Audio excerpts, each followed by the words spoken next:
Problem Crappy said, you can't help me. You can't help me go? No, you can't. Garth, go.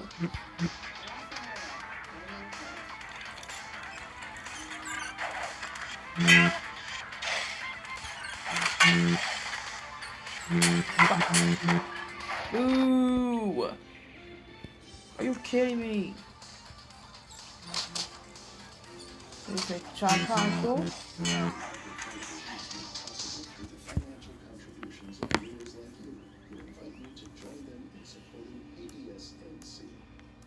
Next time on Homebrewing History, we discover two indigenous communities' fight for independence and how it shaped the Americas we know today. Everybody assumes that fighting for independence was an easy decision.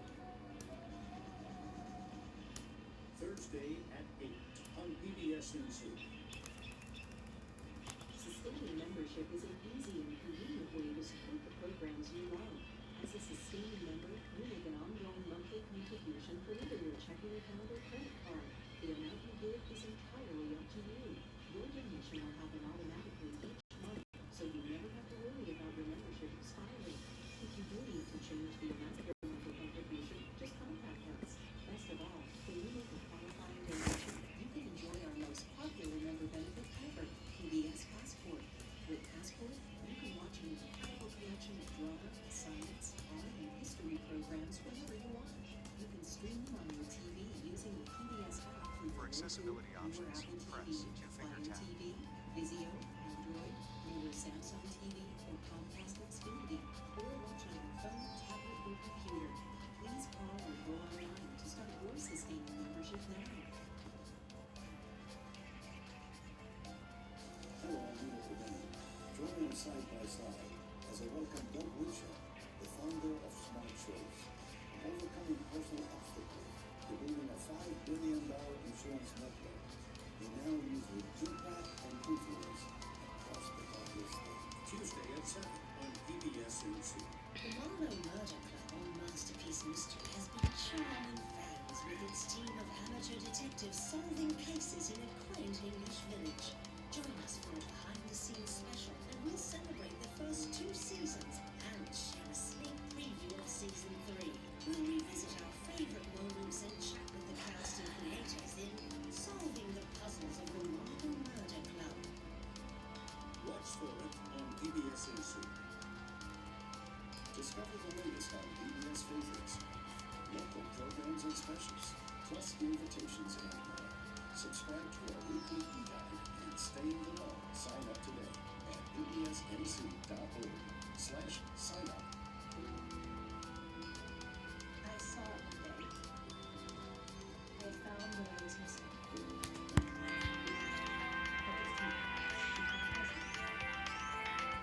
Go back. Return. Go back. Return. Go. Thursday at 9:30 on PBS NC. You're watching PBS NC, part of the PBS North Carolina network, powered by the UNC system. Major funding for Good Chase, a chef's journey, was provided by the Melvin S. Cole Foundation For Incorporated. accessibility options, Additional press support by Two-Finger Tap. Zatarain's, bringing the flavors of New Orleans home for over 125 years. Zatarain's, born and raised in New Orleans. From the spice of jambalaya to the flavors of a classic crab boil, it's a taste of New Orleans made at home. And by Caribbean Beans, rooted in New Orleans since 1923. Family business with a devotion to being spanning 4 generations. Community Beans, a taste of home. This time on the chef journey, we're in Madisonville on the North Shore of Lake Pontchartrain, where my grandmother, Leah Lange Chase, grew up. This is where the tradition of canning and preserving fresh food began in my family. I can remember walking into Great Aunt Cleo's house and just being amazed by all the jars filled with colorful fruits and vegetables that grew themselves. So let's join my cousin Cleo Robinson in her family's home in the River community to talk about garden fresh goodness.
tomatoes, she sent those down, and they preserve them, and they had genuine ways of making good things out of them.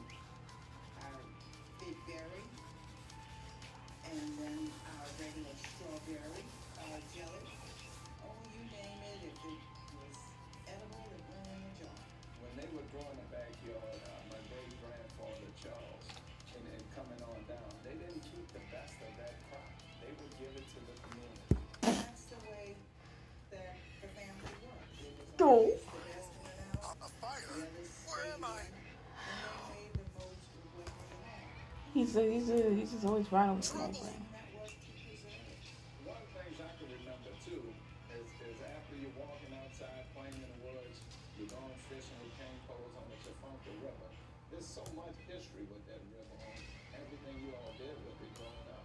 It was a gathering place where we went after school, summer months, we went down and we used to swim. We'd stay out there practically all day.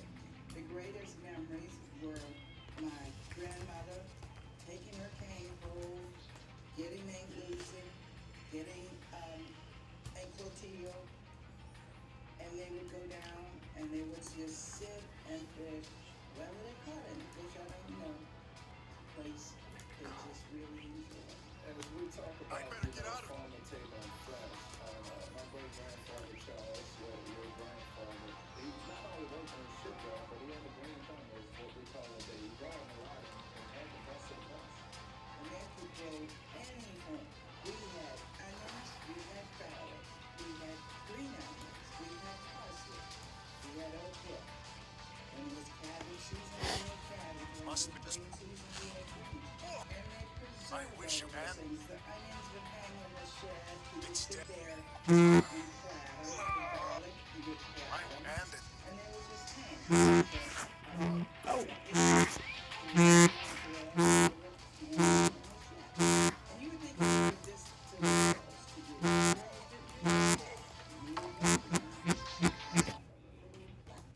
No, you didn't. I mean, just hearing those stories and visualizing it. For me, as we work hard, it's always that thing that finds your joy and peace. Sometimes for me, it's sitting on the bayou and fishing. Sounds like for my great grandfather, it was threading onions and preserving and peppers and all that other stuff. It was. I guess when you see the fruits of your labor and you see all of the vegetables that you have that's going to last you throughout the year, it was rewarding. I know another thing that's rewarding is certainly this jam I'm looking at. This is what it's all about. Sitting at the table, having something you preserve and diving right in. Oh, man.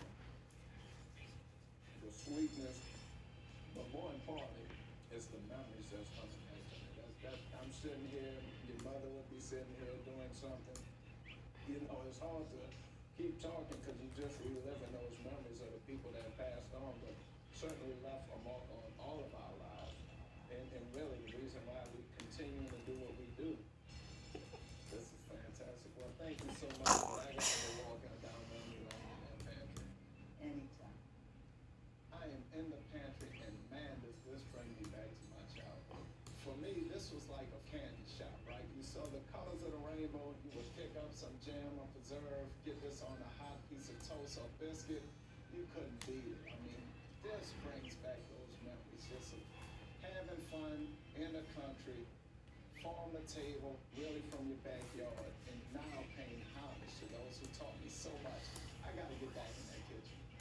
Welcome to my kitchen, where exploration and creation come together, and a celebration of culture. My earliest memories of Madisonville was at my great aunt Frida's house. Walking through her kitchen to the pantry on the left, you look up the shelves, just colors everywhere. So I'm gonna show you how to make this red plum jelly. We have 2 quarts of red plums here. What we did was we just peeled them, cut them, rough chop. We took the pits out. You leave the skins on. That's important because that's going to create that color on this juice. And to that, you're going to top it with some water. The amount of water that you need is just to cover your plums. This is what you're looking for. So 2 quarts of plums, just so you know that's roughly about 20 red plums. We're going to let this come to a boil. When you get to this stage, you want it to boil for 10 minutes. Occasionally just moving around, the ones at the top, you want to get them to the bottom. This is going to help break up a little bit of those skins, getting some of that inside and creating that full flavor along with that color that you're looking for, that richness and color. You want a ball on This high stupid heat. pork is getting This nervous. works the things for you. That's reducing that juice to make more flavor, but that's also breaking up that funk. This is what you Had to want get rid of to them do. sooner or later, bro. Now turn the heat down, spend 10 minutes. Let that boil quiet down, come to a simmer. This is going to be hot when you move this out. Strain just a little, not all the way out, because you want to stay, right? You don't want to leave any juice in this strainer. And if you can, take one hand, move it around. If not, just shake a little bit, hold it up there, and you'll be fine. And then make sure that you all the juice you can. 2 quarts of plums will make 5 cups of juice. Now, when I do so, this is what you want to do. After this, we have this on a low simmer now. We'll start to stir in our powdered pectin. This is 1 pack. 1 pack of pectin will cover 5 cups of juice. Just bring it in and whisk it in.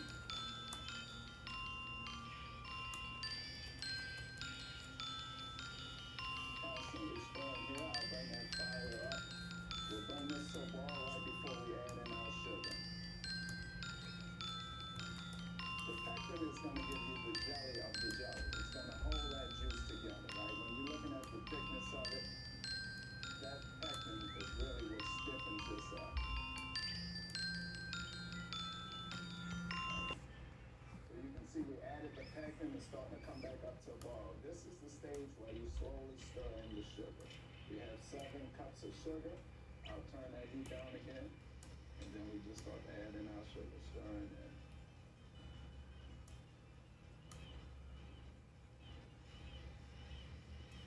And as you stir, you'll start to feel that consistency getting a little thicker, right, as you add in that sugar. And just look at that amazing color that we have, the richness that's coming from those skins of that red plum. You want to bring that juice back to a rapid boil. That allows you to know that the sugar is dissolved. If there's any impurities in here, it'll rise to the top and we'll do a skim. And you can see just that little bit right in here that we'll go and kind of just skim off the top right there. That's all we're looking for. And now we're at the stage where we can move to the canning process. So now we're at the canning stage. We have 3 quarts of water at the bottom of this pressure cannon, along with the mason jars are filled halfway with water. We're warming these jars up. So as we start to put our juice in, we'll take 1 jar out at a time, go straight up, dump out that water, and we come right back to this table. And what you want to do is ladle that juice right in. And man, you just look at that color. I'm looking for a 1/4 inch headspace, and I'm almost there. And now I look at it, I see it on the line, I put that down here. So as we go, move this around the edge of that thing. You want to get those bubbles out, right? That's what we're looking for. We'll move this over right here. You want to remove those bubbles, but you also want to make sure that these rims are clean before you put this lid on. The most important thing is you want to have a proper seal. So now we take that lid and we go right on top. Then we come with our rings. And all you're looking for is fingertip tight. You have to allow this to have some air to breathe out as it goes into this water bath. You go right back in. And as that one goes in, I want you to notice that cannon. That cannon right there is 2 things. It protects the mason jar from the bottom of the pan, but it also allows you to breathe all throughout this process. And it keeps those mason jars in place. Make sure that lid is right where it needs to be, and then you come with this one.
heat up.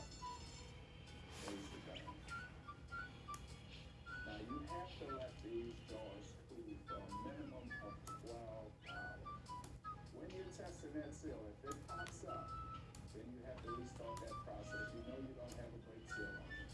But these will sit and we'll let these rest. I have some over here that's already done. And just look at that. Look at that.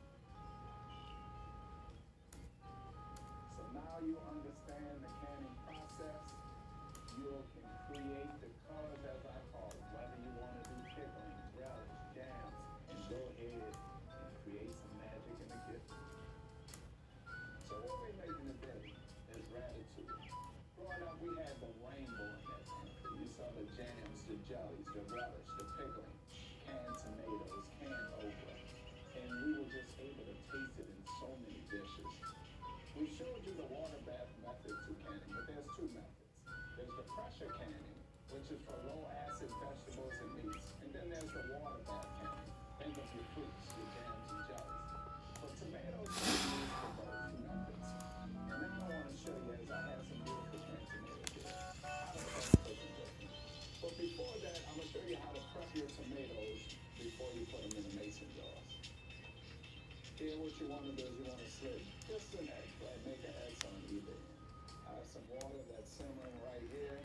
And what you're looking to do is just peel this tomato.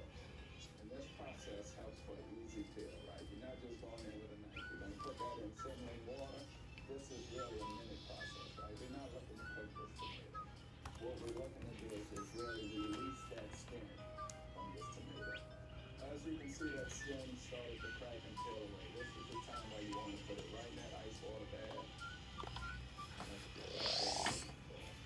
Let that go just a little bit, soak, cool it down just a little bit for you to handle. Now you take that pan out.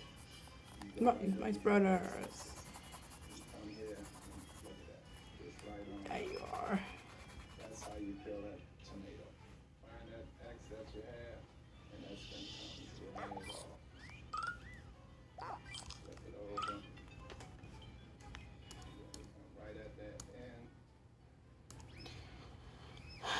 So now let's get started making the base file ratatouille. So just pot I have heating up on medium heat. We're going to add some olive oil to it. And we're going to add a good bit, right? This is the process where we're going to layer in flavor. So I want to make sure I have enough fat in this pot to get through that process. Alright, so what we're going to do is we're going to add our onions. And we want these just to become translucent, right? We want them to release some of that flavor, release some of that liquid. Then now we add in our bell peppers. I love red bell peppers in this dish, not only for the color, but for the sweetness. At this stage, we're going to add in a little salt. Going to add in a little pepper. And now we'll marry our garlic to this dish.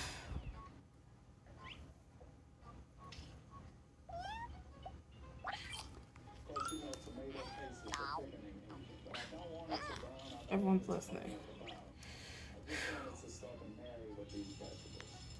We're using tomato paste because that's where the body of the sauce is going to be at the bottom that we created. Try to work that tomato paste in with those vegetables that's why they're moving it around. The next step is we'll add these diced tomatoes. Now these diced tomatoes are those whole tomatoes that I canned. We just gave a dice to them, a rough chop. And as you add, you want to add flavor, right? Coming back with a little salt, coming back with a little pepper. Now we're going to add a little dry thyme. And you can see that thickening starting to happen, right? Let that go just for about 2 minutes, thicken up a little bit. This is where we want it to be. We'll add a little chicken stock. I'm not going to add all of it. Before we layer, I want to give this a taste to make sure we've created some magic at the bottom. Oh man, you taste that sweet pepper coming through, that garlic that's coming through. This is perfect. This is why we start to layer this dish. I'm going to turn it to a low simmer because I want to show you how to use those whole canned tomatoes.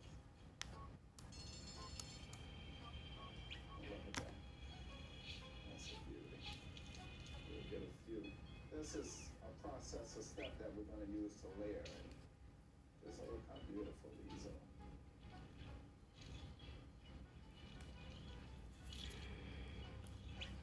So all I wanna do is just lightly cut as we layer that there. Look at that juice that's coming out. You can see we turn this on a low simmer. I have our eggplant that's in a saltwater bath just to soften it up again. Also, what you'll notice, and what I want to show you, is our tiger stripe that I peeled away some of that skin. As eggplant cooks, that skin could get a little tough, but I helped you out a little bit. I gave it a little texture and release, so it shouldn't be as tough. You can work your way through it. And this is a dish where you're layering it in. You're putting it in. We want to layer that cuddle up, going down. Now again, I told you, you layer in at the time it takes to cook. Our eggplant is going to cook a little longer than the summer squash, so we're going to make that eggplant be the basis of this dish. And when you add, you have to add a little bit more seasoning, right? So we're coming in with a little salt, a little pepper.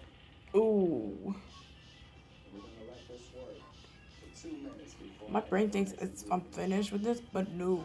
Nope. Wrong. So it's about 5 courses. So I picked one.